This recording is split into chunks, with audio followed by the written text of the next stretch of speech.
Hello friends, মিঠুর পাকশালায় আপনাদের সবাইকে স্বাগত। আজ আমি হাফ কাপ বেসন ও 1 কাপ চিড়া দিয়ে ভীষণই টেস্টি একটা রেসিপি আপনাদের সাথে শেয়ার করছি। এই জন্য এখানে মেজারিং কাপ মেপে 1 কাপ পরিমাণে বেসন নিয়ে নিয়েছি। বেসনটা একটা পাত্রে নিয়ে নিলাম। এরপর একটু অল্প অল্প করে জল দেব আর এর একটা বেশ পাতলা মতো ব্যাটার রেডি করে নেব। তো দেখুন এখানে আমি হাফ কাপ বেসনের জন্য হাফ কাপ পরিমাণে জল নিয়েছি। এরপর অল্প অল্প করে জল দিয়ে এটাকে এর সাথে মিশিয়ে নিচ্ছি। তো প্রথমে এটাকে চামচে করে খুব ভালো করে একটু মিশিয়ে নেব।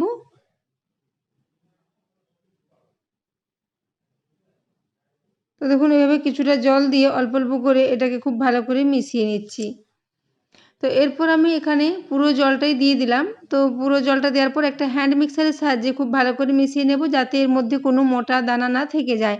সেজন্য একটা হ্যান্ড মিক্সারের সাহায্যে খুব ভালো করে এটাকে মিশিয়ে নিচ্ছি। তো দেখুন এটা এখন খুব ভালো মতো মেশানো হয়ে গেছে।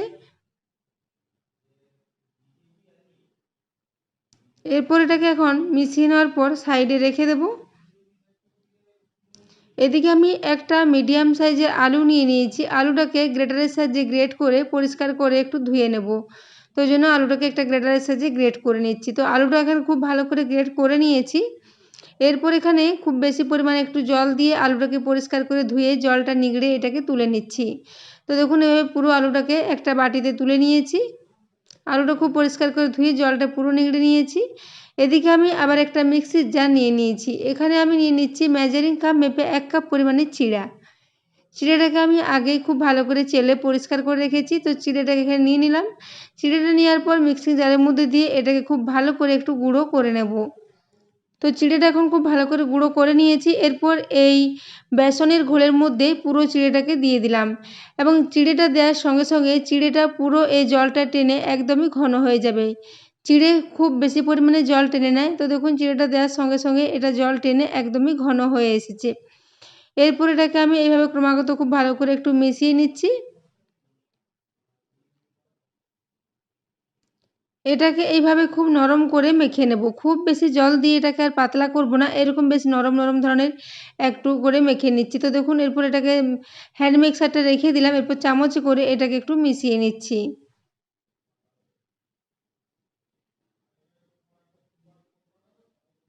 তো চামচে করে এটাকে খুব ভালো করে মিশিয়ে নিচ্ছি। তো বন্ধুরা আজকের রেসিপিটা যদি ভালো লেগে থাকে তাহলে অবশ্যই চ্যানেলটি সাবস্ক্রাইব করে আমার পাশে থাকবেন এবং পাশে থাকা বেল আইকনটি অবশ্যই প্রেস করে রাখবেন। তাহলে আমি যে কোনো নোটিফিকেশানই ছাড়ি না কেন তার সবার আগে আপনার কাছে পৌঁছে যাবে।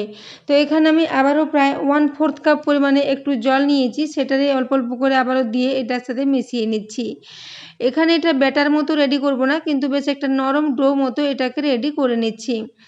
তো এইজন্য এটাকে অল্প অল্প করে জল দিয়ে মেখে নিচ্ছি, যাতে এটা খুব বেশি পাতলা না হয়ে যায়, একদম একটা ডো মতো থাকে। তো এরপর এখানে দিয়ে দিচ্ছি স্বাদ মতো একটু লবণ। এর সাথেই দিয়ে দেব কালারের জন্য প্রায় 1/4 টিস্পুন পরিমাণে হলুদের গুঁড়ো। ওই সাথে দিয়ে দিচ্ছি হাফ টিস্পুন পরিমাণে এখানে কাশ্মীরি লাল লঙ্কার গুঁড়ো। ওই সাথেই দিয়ে দেবো 1/4 টিস্পুন পরিমাণে এখানে হিং।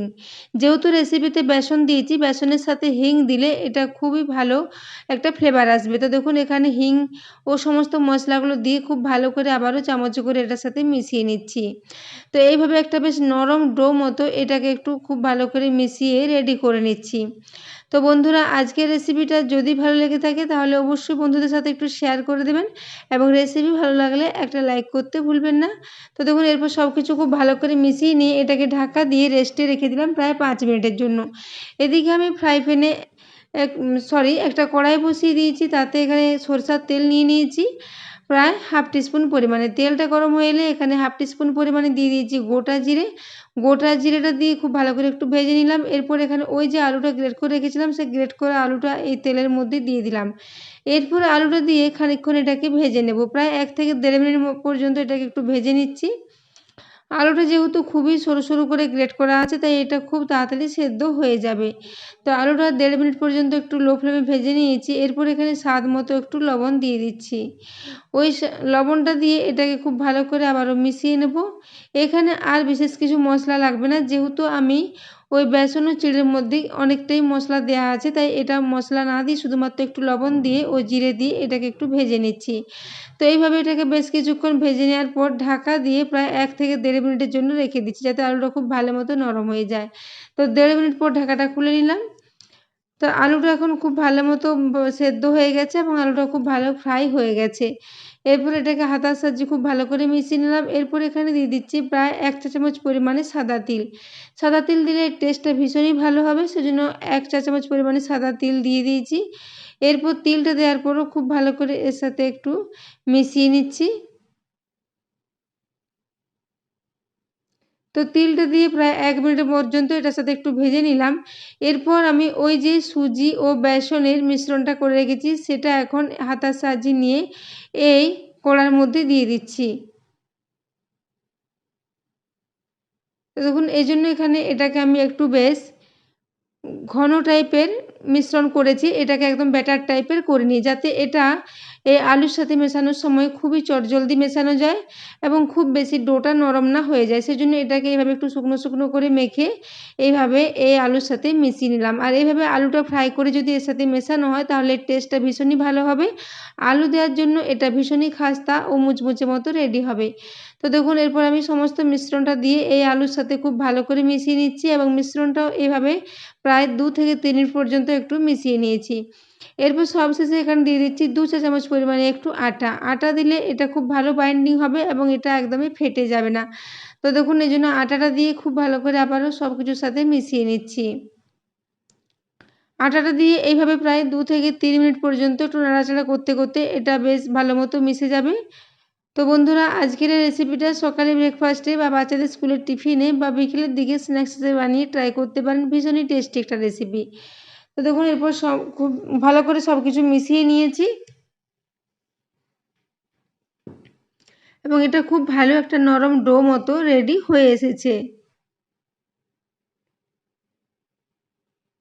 ডোটা এখন একদমই রেডি। এরপর গ্যাসের ফ্লেমটা অফ করে দিয়েছি। তো দেখুন এটা খুব ভালো মতো একটা ডো মতো রেডি হয়ে গেছে। এরপর এই গরম অবস্থায় আমি প্রায় ঢাকা দিয়ে 2 মিনিটের জন্য একটু রেখে দিলাম। তো এরপরে দেখুন এখানে একটা আবার বাটি নিয়ে নিয়েছি, তাতে নিয়ে নিচ্ছি 2 চা চামচ পরিমাণে এখানে চালের গুঁড়ো। চালের গুঁড়ো নেওয়ার পর ওই সাথে দিয়ে দেবো 2 চা চামচ পরিমাণে এখানে আটা। আটা ও চালের গুঁড়ো দিয়ে এখানে একটা বেশ পুরো ঘনত্বের আমি ব্যাটার মতো রেডি করে নেব। তো দেখুন এরপর এখানে দিয়ে দিচ্ছি স্বাদ মতো একটু লবণ ও 1 চা চামচ পরিমাণে সাদা তিল। ওই সাথে দিয়ে দিচ্ছি কালারের জন্য প্রায় 1/4 চা চামচ পরিমাণে একটু হলুদের গুঁড়ো। ওই সাথে 1/4 টিস্পুন পরিমাণে দিয়ে দিলাম একটু কাশ্মীরি লাল লঙ্কার গুঁড়ো। ওই সাথে এখানে 1 চা চামচ পরিমাণে দিয়ে দিয়েছি কসুরি মেথি। তবে কসুরি মেথির পরিবর্তে আপনারা এখানে কুচনো ধনেপাতার ব্যবহারও করতে পারেন। তো দেখুন সব কিছু শুকনো উপকরণগুলোকে আগে একটা চামচে করে মিশিয়ে নিচ্ছি। এরপর এখানে অল্প অল্প করে জল দিয়ে এর একটা বেশ মিডিয়াম মতো ব্যাটার রেডি করে নেব। ব্যাটারটা খুব বেশি পাতলা করব না, একটু যাতে মিডিয়াম ঘনত্ব থাকে সেইভাবে এটাকে রেডি করে নিচ্ছি। তো ওই জন্য অল্প অল্প করে জল দিয়ে এটাকে মিশিয়ে নিচ্ছি।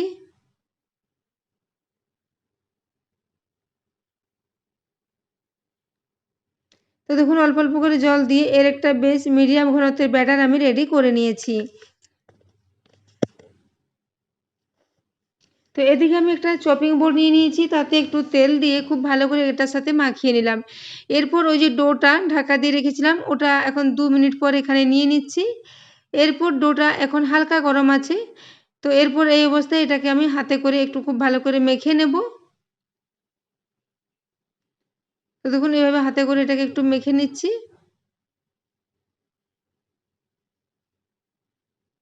তো এইভাবে এটাকে হাতে করে খুব ভালো করে মেখে নেব। তারপরে এই চপিং বোর্ডের মধ্যে এটাকে একটা বেশ চৌকো মতো শেপে রেডি করে নেব। তো বন্ধুরা আজকের রেসিপিটা যদি ভালো লেগে থাকে অবশ্যই কমেন্ট করে জানাবেন। তো দেখুন এরপর এটাকে আমি হাতে করে এইভাবে একটু সেট করে নিচ্ছি।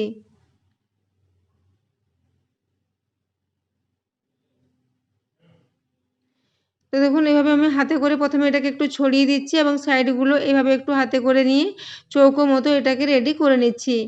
মিশ্রণটা খুব বেশি নরম না আবার খুব বেশি শক্ত হয়নি, বেশ মিডিয়াম মতো একটা মিশ্রণ এখানে রেডি করেছি। এইভাবে আমি বেলুনের সাহায্যে এইভাবে একটু বেলে এটাকে একটু বড় করে নিচ্ছি। তো দেখুন এভাবে এটাকে একটু বেলে চৌকো মতো করে রেডি করে নিচ্ছি। তো বন্ধুরা আজকের রেসিপিটা বাড়িতে অবশ্যই একবার ট্রাই করবেন এবং কেমন লেগেছে কমেন্ট করে জানাতে ভুলবেন না। তো দেখুন এইভাবে আমি হাতে করে এটাকে বারবার একটু এইভাবে একটা বেশ চৌকো মতো শেপে রেডি করে নিচ্ছি এবং একটা বেলুনের সাহায্যে এইভাবে একটু বেলে নিচ্ছি। এটা একটু বেশ মোটা থাকবে, খুব বেশি পাতলা হবে না। এইভাবে এটাকে বেলে রেডি করে নিচ্ছি। এদিকে আমি একটা ছুরি নিয়ে নিয়েছি। এরপর এখানে প্রথমে লম্বা লম্বা করে কিছুটা কাট লাগিয়ে নেব।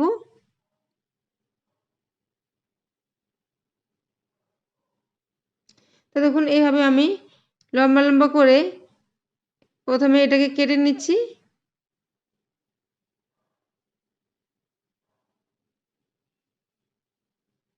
তো এইভাবে লম্বা লম্বা করে কেটে নিয়েছি। এরপর এখানে সাইড থেকে আমি আবারও এগুলোকে এইভাবে দুটো করে কাট লাগিয়ে নিচ্ছি, তাহলে এগুলো বেশ একটা চৌকো চৌকো মতো লম্বা লম্বা শেপে রেডি হয়ে যাবে। তো দেখুন এইভাবে আমি কেটে নিয়েছি, তারপর এগুলোকে একটু ছাড়িয়ে আলাদা করে নিচ্ছি। তো বন্ধুরা, আজকের রেসিপিটা বানিয়ে নেওয়া ভীষণই সহজ। চিড়ে ও বেসন দিয়ে এই রেসিপিটা ভীষণই টেস্টি মতো রেডি হয়েছিল। এখন এই বর্ষার দিনে এরকম ধরনের রেসিপি বিকেলে চায়ের সাথে আপনারা সার্ভ করতে পারেন, খেতে দুর্দান্ত লাগবে। এমনকি বাড়িতে হঠাৎ করে গেস্ট আসলেও আপনারা এইভাবে এই রেসিপিটা ট্রাই করতে পারেন। ভীষণই টেস্টি একটা রেসিপি, ভীষণই খাস্তা ও মুচমুচে মতো এটা রেডি হয়েছিল। তো দেখুন এখানে সব পিসগুলো আমি আলাদা আলাদা করে রেডি করে নিয়েছি। এরপর আমি ওই যে ব্যাটারটা রেডি করে রেখেছিলাম, সেই ব্যাটারটা এখানে নিয়ে নিলাম। ব্যাটারটাকে একটু খুব ভালো করে মেখে নিলাম। এরপর ওই যে নাস্তাগুলো রেডি করেছি ওখান থেকে একটা করে নেব, আর এই ব্যাটারের মধ্যে এইভাবে ডুবিয়ে এগুলোকে তেলের মধ্যে দিয়ে একটু ভেজে নেব। তো দেখুন সেজন্য আগে থেকেই আমি এখানে কড়াতে তেল গরম হওয়ার জন্য রেখে দিয়েছিলাম। এটা এখন ভালো মতো গরম হয়ে গেছে। এরপর গ্যাসের ফ্লেমটা মিডিয়ামে করে দিয়েছি। মিডিয়াম ফ্লেমে এইভাবে একটা করে ওই ব্যাটারের মধ্যে ডুবিয়ে এখানে দিয়ে দিয়েছি। এখানে আবারও কিছুটা জায়গা করে নিয়ে আবারও একটা দিয়ে দিলাম। তো আমি দু ব্যাচে এরপর এগুলোকে ভেজে নেব। প্রথম ব্যাচে অর্ধেকগুলো দিয়েছি, দ্বিতীয় ব্যাচে আবারও অর্ধেকগুলো দিয়ে একইভাবে এগুলোকে উল্টে পাল্টে একটু বেশ লাল লাল করে ভেজে নিচ্ছি। গ্যাসের ফ্লেমটা মিডিয়ামে রেখেছি। মিডিয়াম ফ্লেমে এইভাবে এগুলোকে একটু ফ্রাই করে নিচ্ছি। তো দেখুন এইভাবে এগুলোকে উল্টে পাল্টে আমি একটু লাল লাল করে ভেজে নিচ্ছি। তো এগুলো প্রায় 4 থেকে 5 মিনিট সময় নিয়ে মিডিয়াম ফ্লেমে একটু বেশ লালচে করে ফ্রাই করে নিয়েছি। তো দেখুন এখন কালারটা খুবই সুন্দর এসেছে। এরকম লালচে লালচে করে ভেজে নেব, তারপর এগুলোকে তুলে নিচ্ছি। এগুলো ভীষণই খাস্তা ও মুচমুচে মতো রেডি হয়েছিল। তো দেখুন এরপর একটা স্ট্রেনারে এগুলোকে নিয়ে এক্সট্রা তেলটা ঝরিয়ে নেব, তারপর এগুলোকে সার্ভ করে দেব। এবং যে পরিমাণ তেলটা রয়ে গেছে ওই একই তেলে আমি দ্বিতীয় ব্যাচে আবার যে কটা রয়ে গেছে ওগুলোকে একইভাবে একটু ফ্রাই করে নেব। তো এগুলোকে দেখুন এইভাবে একটা স্ট্রেনারে করে তুলে নিয়েছি। তো দ্বিতীয় ব্যাচেরগুলো আমি একইভাবে ফ্রাই করে নিয়েছি, তারপর এগুলোকে সার্ভ করে দিচ্ছি একটা প্লেটে। তো দেখুন সবগুলো একই সাথে নিয়ে এইভাবে সাজিয়ে নিয়েছি। এরপর একটা আওয়াজটা আপনাদের দেখিয়ে দিচ্ছি।